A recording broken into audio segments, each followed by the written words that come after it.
Viewers, இன்றைக்கி நம்ம பார்க்க போகிறது ஸ்டோரி புக் தான். தமிழ் ஸ்டோரி புக் வந்து பார்க்க போகிறோம். நிறைய பேரண்ட்ஸ் வந்து கேட்குறது என்னென்னா வந்து என் குழந்தை வந்து கிழிக்கக்கூடாது பேஜை.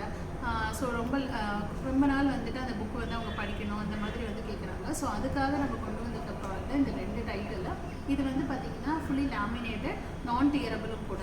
இந்த ஃபர்ஸ்ட் வந்து பார்த்திங்கன்னா ரிக்கி மீனும் இருண்ட கோகையம்னு சொல்லி ஃபர்ஸ்ட் கதை இருக்கும்.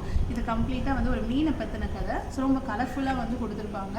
ஸோ கிட்ஸ் என்ஜாய் பண்ணி வந்துட்டு நம்ம படிக்கும்போது அதை வந்து லிசன் பண்ணுவாங்க. அதே மாதிரி இது வந்து பிக்சர் பெருசாகவும் ஃபாண்ட் எல்லாம் கம்மியாக இருக்கிறதுனால வந்து ஸ்டார்டிங் குழந்தைங்க தமிழ் படிக்கிற குழந்தைங்க வந்து ஃபஸ்ட்டு வந்து இது ரொம்ப வந்து ஈகராக படிப்பாங்க. நெக்ஸ்ட் வந்து விக்டர் எறும்பின் விடாமுயற்சி. இது வந்து ஃபுல்லாக கம்ப்ளீட்லி வந்து ஒரு எறும்போட கதை. ஸோ இதுவுமே வந்து பார்த்திங்கன்னா ரொம்ப கலர்ஃபுல்லாக வந்து கொடுத்துருப்பாங்க. ஸோ இந்த ப்ராடக்ட் வந்து நம்ம வெப்சைட்டில் வந்து ஆட் பண்ணியிருக்கோம். ஸோ இந்த ப்ராடக்ட் உங்களுக்கு வேணும்னா வெப்சைட் இல்லைனா நீங்கள் வந்து வாட்ஸ்அப் லிங்க்லேயே